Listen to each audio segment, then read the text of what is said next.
छत्तीसगढ़ दशकों से लाल आतंक की दहशत में जीने को मजबूर लोग।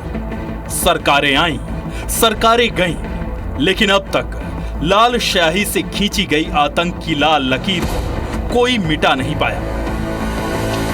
हमारी लड़ाई अंतिम चरण में पहुंची है और हम देश को 2026 मार्च तक पूर्णतया नक्सल समस्या से मुक्त कर पाएंगे।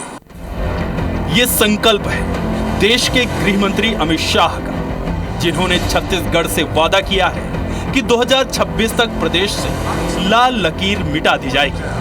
नक्सल समस्या से मुक्त कर पाएंगे। संकल्प की शक्ति बड़ी है। मैं बार बार कहता हूँ इस विषय को कि चाहे 370 की धारा का विषय हो या फिर नॉर्थ ईस्ट का विषय हो, वो उनके संकल्पों से सब सिद्ध हुआ है और इसलिए मुझे पूरी उम्मीद है कि छत्तीसगढ़ में भी ये काम ठीक होगा, सिद्ध होगा। माननीय मुख्यमंत्री जी विष्णुदेव साय जी के निर्देशानुसार हम लोग अपने प्राण लगा देंगे, इस विषय पर प्राण लगा देंगे। छत्तीसगढ़ में नई सरकार बनने के बाद सुरक्षा बलों और पुलिस के जवानों को नक्सल ऑपरेशन करने की क्लियर कट इंस्ट्रक्शन है। अब इसमें कोई इफ या बट का क्लॉज नहीं है। सुरक्षा बल से जुड़े सूत्र बताते हैं कि पिछली सरकार में अभियान करने की परमिशन तो मिलती थी, लेकिन उसके साथ साथ कई सारे क्लॉज जोड़ दिए जाते थे जो सुरक्षा बल के पैर को कहीं न कहीं पीछे खींच ले जाते थे। लेकिन अब क्लियर कट इंस्ट्रक्शन के साथ सुरक्षा बलों का हौसला बुलंद है।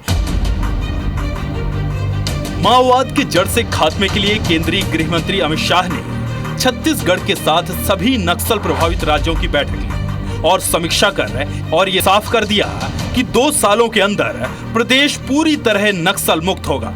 इसके लिए नक्सल प्रभावित इलाकों में लगातार कैंपों में बढ़ोतरी और कई महत्वपूर्ण कनेक्टिविटी रोड्स, ब्रिज के निर्माण के लिए स्वीकृति दे दी गई है।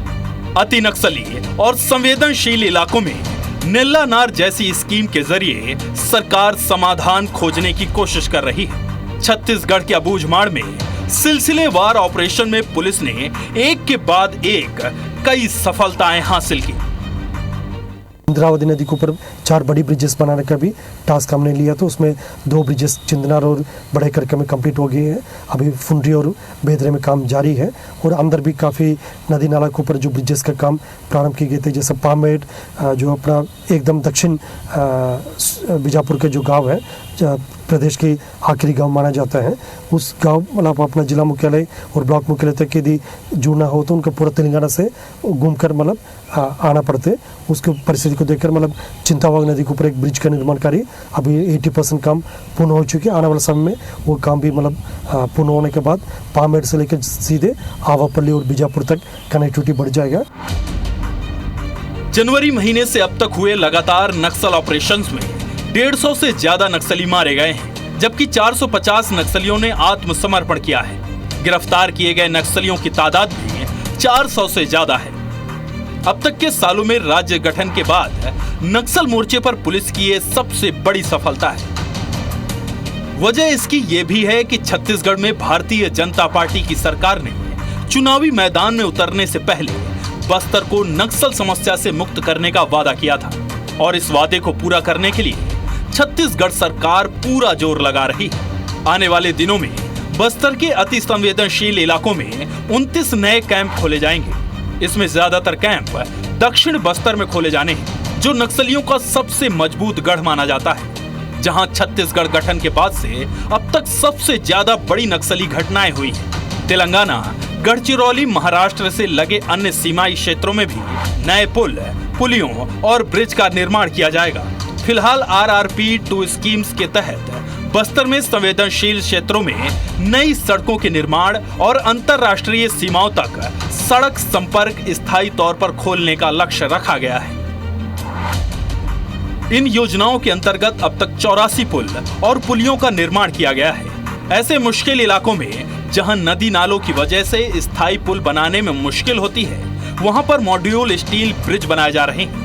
ऐसे में 14 जगह की पहचान कर ली गई है जहां स्टील के ब्रिज बनाए जाएंगे, जिसे जल्दी बनाने के लिए एक्टिविटी के लिए उपयोगी तरीके से इस्तेमाल किया जा सकता है। आने वाले साल में छत्तीसगढ़ का कोई भी बॉर्डर नक्सल प्रभावित क्षेत्र नक्सलियों की वजह से बंद नहीं रह जाएगा और अति संवेदनशील इलाकों में भी सबसे बड़ी और महत्वपूर्ण बसाहटों तक सड़कों का काम पूरा कर लिया जाएगा। हालांकि सड़कों का काम पूरा करने के लिए कुल 34 नए पुलिस कैंपों की मांग की गई है। हाल ही में केंद्र सरकार द्वारा बचेली से बीजापुर होते हुए गढ़चिरौली तक रेल लाइन सर्वे की स्वीकृति मिली है। बस्तर और कोंडागांव जिले से नक्सलियों का लगभग खात्मा हो चुका है, जबकि बस्तर के अन्य 5 जिलों में नक्सली समस्या के समाधान के लिए सरकार नियत नेल नार योजना का दायरा बढ़ाने जा रही है। ये योजना माओवादियों की समानांतर सरकार के मुकाबले शुरू की जा रही है। सरकार का संकल्प तलाशेंगे हर विकल्प, जिससे ग्रामीण क्षेत्रों में छत्तीसगढ़ सरकार की योजनाओं का फायदा ग्रामीणों को मिल सके। इसके लिए 23 नए कैंप खोले गए हैं और इन कैंपों से लगे 90 गांव इस योजना के तहत लाभान्वित होंगे, जिससे सड़क, पानी, बिजली, व्यापार, भुगतान, आर्थिक गतिविधियों के साथ साथ सुरक्षा संबंधी उपाय भी होंगे, जिससे इन कैंपों के आसपास की बसाहटों से नक्सली दबाव कम हो और सरकार के लिए लोगों का विश्वास बढ़े।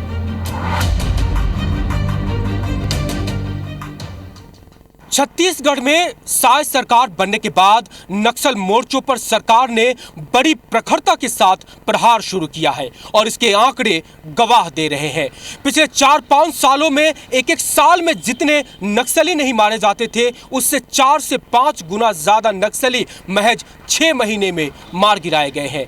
पिछले 4-5 सालों में एक साल में जितने नक्सली गिरफ्तार होते थे या फिर आत्मसमर्पण करते थे, उससे दुगुने नक्सली पिछले 6 महीने में या तो गिरफ्तार किए जा चुके हैं या फिर आत्मसमर्पण कर चुके हैं। ये डेडिकेशन और ये आंकड़े बताते हैं कि कैसे साय सरकार प्रदेश में नक्सलवाद को खत्म करने के लिए पूरी तरह से कमर कस चुकी है।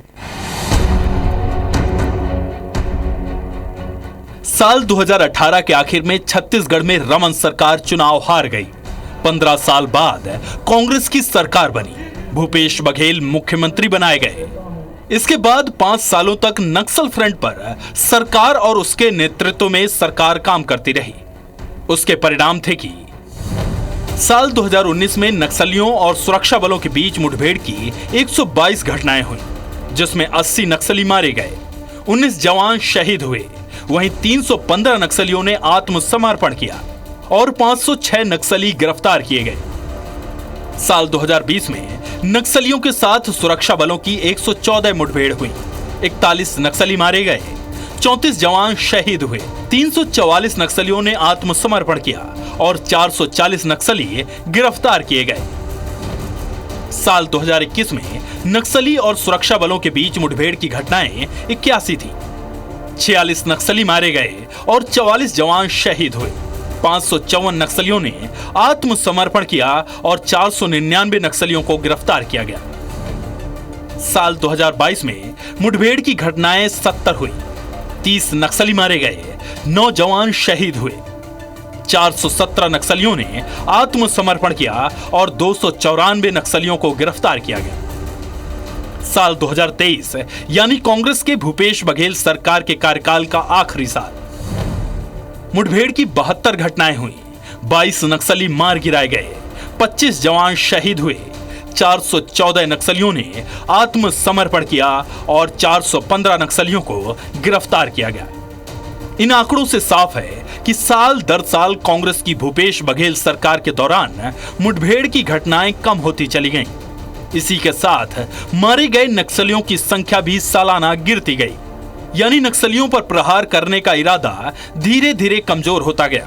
पुलिस मुख्यालय से लेकर नक्सल ऑपरेशन में लगे सुरक्षा बलों के उच्च पदस्थ सूत्र भी मानते हैं कि कांग्रेस सरकार के दौरान सुरक्षा बलों को ऑपरेशन की परमिशन तो मिलती थी, लेकिन कई बार इफ और बट कंडीशन के साथ नक्सलियों के सफाये से ज्यादा सरकार की छवि प्राथमिकता थी। नतीजतन फोर्स नक्सलियों पर आक्रामक होने की बजाय डिफेंसिव ज्यादा रही। एक हद तक सुरक्षा बलों को नुकसान भी उठाना पड़ा। ये बहुत बड़ा साहस का काम है और 370 जिसमें अंतर्राष्ट्रीय परेशानियां थी वो 370 समाप्त हुआ है। नॉर्थ ईस्ट के इंसर्जेंसी जिसमें अनेक देश भी उसमें लगे हुए थे, वो इंसर्जेंसीज खत्म हुई हैं। इतने बड़े बड़े संकल्प सिद्ध हुए हैं यह संकल्प भी उनका सिद्ध होगा। शायद सरकार ने सत्ता संभालते ही नक्सल फ्रंट पर लड़ रहे जवानों को फ्री हैंड दे दिया। सरकार बातचीत के लिए भी तैयार है, लेकिन नक्सल वारदातों पर जीरो टॉलरेंस की भी नीति है। नक्सली या तो समर्पण कर दें, नहीं तो उनका एनकाउंटर होना तय है। नतीजा सबके सामने है। सिर्फ 8 महीने में ही नक्सली और सुरक्षा बलों के बीच मुठभेड़ की 97 घटनाएं हुई हैं, जिसमें रिकॉर्ड 147 नक्सली मार गिराए गए हैं। कांकेर के छोटे बिटिया मुठभेड़ में एक साथ 29 नक्सलियों को मौत के घाट उतार दिया गया था और सुरक्षा बल का एक भी जवान शहीद नहीं हुआ था। छत्तीसगढ़ के इतिहास में सुरक्षा बलों को इतनी बड़ी सफलता कभी हासिल नहीं हुई थी। शायद सरकार के 8 महीने के अंदर 640 नक्सलियों ने आत्मसमर्पण भी कराया, वहीं 670 नक्सलियों को गिरफ्तार किया गया। पुलिस और सुरक्षा बलों की कार्रवाई का यह आंकड़ा साफ संकेत दे रहा है कि नक्सलियों के खिलाफ खुली जंग का ऐलान हो चुका है, जिससे देर सवेर बस्तर में शांति आएगी, प्रदेश नक्सल मुक्त होकर रहेगा। छत्तीसगढ़ में सीआरपीएफ, आईटीबीपी, एसएसबी और बीएसएफ की करीब 50 बटालियन पहले से ही नक्सल मोर्चे पर मोर्चा संभाले हुए हैं। अमित शाह के ऐलान के बाद कई और बटालियन देश के दूसरे राज्यों से छत्तीसगढ़ में आने की तैयारी है, यानी लड़ाई निर्णायक होगी और इस बार क्लियर कट ऑर्डर है। ऑपरेशन को मजबूती से अंजाम देना है और नक्सलियों का सफाया करना है।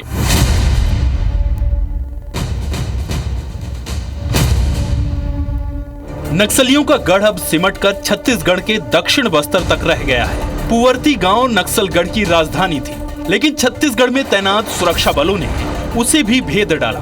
नक्सल कमांडर हिडमा के पुस्तैनी घर, जहां से नक्सलियों की समानांतर सरकार चला करती थी, वहां अब सुरक्षा बलों का कब्जा है। 29 नक्सलियों को मार गिराने के बाद नक्सलगढ़ की राजधानी के प्रतीक पुअर्ती पर फोर्स के कब्जे से सुरक्षा बलों का जोश और कॉन्फिडेंस बेहद हाई है।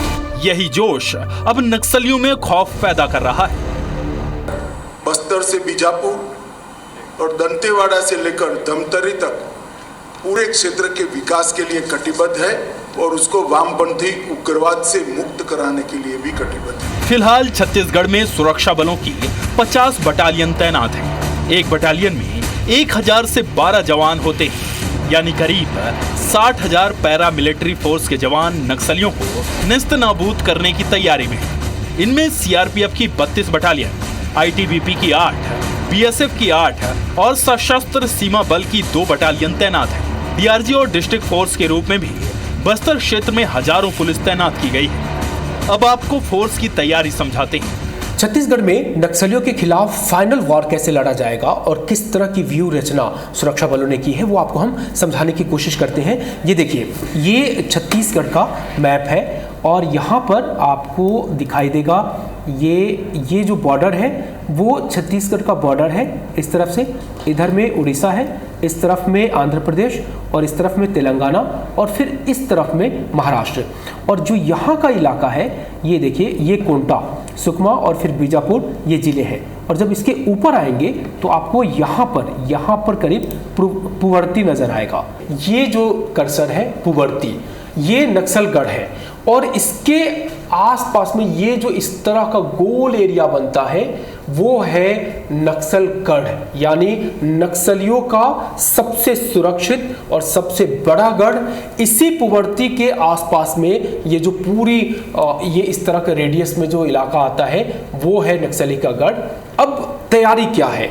सुरक्षा बलों ने इधर से कैंप बनाना शुरू किया और आते आते वो ये पूरी जगह पे कैंप बना चुके हैं। पुअर्ती यानी उसके गढ़ के बॉर्डर तक पहुंच चुके हैं और जब ऊपर से आएंगे तो ऊपर से भी जगह जगह यहाँ पर बना चुके हैं वो कैंप। ये अगर नक्सलगढ़ है, इसके सेंटर पॉइंट से 25 किलोमीटर की रेडियस पर आप जिधर भी जाएंगे वहां पर सुरक्षा बलों ने अपना कैंप बना लिया है और अब बनाने के बाद वो टारगेट कर रहे हैं इसी गढ़ पे। अब सवाल कि क्या नक्सलियों के पास छत्तीसगढ़ के अलावा छिपने के लिए कोई सेफ जगह और है? जवाब है ना। अब बूझमाड़ और एटीआर से लगे महाराष्ट्र के गढ़चिरौली में नक्सलियों पर फोर्स भारी पड़ रही है। धीरे धीरे वहां जन समर्थन घटा है। आंध्र प्रदेश और तेलंगाना से भी जन समर्थन लगभग खत्म हो गया है। छत्तीसगढ़ से बाहर भागने की सूरत में नक्सली के पास सुरक्षित ठिकाने क्या होंगे बचने के लिए, वो हम आपको समझा रहे हैं। और ये जूम एक मैप है और इसमें पहले आपको बताते हैं क्या ये छत्तीसगढ़ है, देख रहे हैं ये बॉर्डर जा रहा है और थोड़ा सा लार्ज है।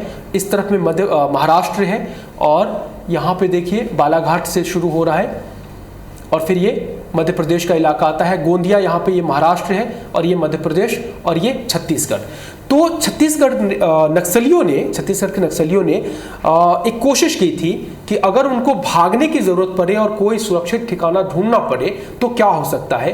तो ये जो इलाका है पूरा, ये अमरकंटक और इसके आसपास में छत्तीसगढ़ का जो ये पंडरिया है इसके ऊपर जाएंगे। यहाँ पे लोरमी भी एक सस्पेक्टेड जिले में है कि छत्तीसगढ़ यहाँ नक्सली यहाँ पर बसने के लिए एक सुरक्षित ठिकाना ढूंढ सके। इन इलाकों में भी कोई जनाधार उनको मिल नहीं रहा है और अभी तक उनकी कोई कोशिश नाकाम ही कह सकते हैं, उनकी सफल नहीं हुई है। तो जो आखिरी विकल्प है कि अगर वो गढ़ से बच करके छोटे छोटे टुकड़ों में अगर वो निकलते हैं और स्कैटर्ड होकर के बचने की कोशिश करते हैं तो फिर ये हाइड आउट इलाका इसमें जा सकते हैं। लेकिन अल्टीमेटली नक्सलियों को या तो मरना पड़ेगा या फिर उन्हें अपना गढ़ खोना पड़ेगा। पुलिस की सुरक्षा बलों की तैयारी बिल्कुल ही ऐसी है।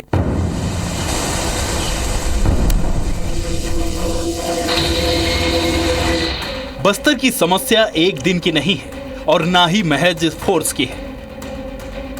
ऐसे में केंद्रीय गृह मंत्री अमित शाह ने 2026 तक नक्सल मुक्ति का टारगेट सेट कर एक नई बहस छेड़ दी है। इसका असेसमेंट करना जरूरी है कि क्या सरकार हॉरिजॉन्टल अप्रोच के साथ इस बार अंतिम लड़ाई के लिए तैयार है। नहीं, सरकार ने पहले के मुकाबले नक्सल उन्मूलन की दिशा में काफ़ी कुछ फोकस किया है। जैसे ऑपरेशन तेज हुए हैं, इसके अलावा जो नियत नेल्ला नार योजना लॉन्च की है।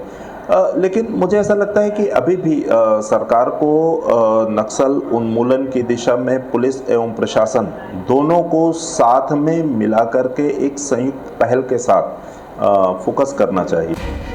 सरकार बस्तर के स्कूल में एआई और रोबोट की शिक्षा देने का ऐलान कर चुकी है। इसके साथ ही आदिवासी नौजवानों की फोर्स में भर्ती, आदिवासी संस्कृति के संरक्षण, बेहतर सड़कें और बस्तर से होकर गुजरने वाले ट्रेन कॉरिडोर से भी बदलाव की उम्मीद कर रही है। वहीं अत्याधुनिक हथियारों के साथ फोर्स की तैनाती, गांव में मूलभूत सुविधा के लिए नियत नेल्लानार, लोन बर्राटू जैसी योजनाएं, जिनके अच्छे परिणाम आने वाले दिनों में जरूर नजर आएंगे। नक्सल प्रभावित इलाकों में जो इंफ्रास्ट्रक्चर का विकास नहीं हुआ है उसका विकास करना चाहिए। नक्सल प्रभावित इलाकों में जो शिक्षा को लेकर के लगातार फोकस करना चाहिए। वहाँ के लोगों को रोजगार के लिए जो है उनको प्राथमिकता देनी चाहिए। नक्सल प्रभावित इलाकों में मूलभूत सुविधाओं की दिशा में प्रयास करना चाहिए। साफ है कि सरकार का फोकस सिर्फ नक्सलियों के खिलाफ ऑपरेशन पर नहीं है, बल्कि वो आदिवासियों का दिल जीतने के लिए सभी जरूरी कदम उठा रही है। आदिवासियों के जीवन स्तर में सुधार भी सरकार की प्राथमिकता में सबसे ऊपर है। केंद्रीय गृह मंत्री अमित शाह साफ कह चुके हैं कि सारे रास्ते खुले हैं, लेकिन हथियार के साथ कोई बात नहीं होगी। नक्सल मुक्ति के लिए प्लान साफ है। शिक्षा, संवाद, विकास, माहौल, रोजगार और इसके बाद भी नक्सली हट नहीं छोड़ते तो उन्हें उन्हीं की भाषा में जवाब देने के लिए सुरक्षा बल तैयार है। छत्तीसगढ़ में नक्सलियों के खिलाफ निर्णायक लड़ाई का ऐलान हो चुका है और अब नक्सलियों के सामने सिर्फ दो ऑप्शन है, सरेंडर करो, जान बचाओ या फिर जान से हाथ धो।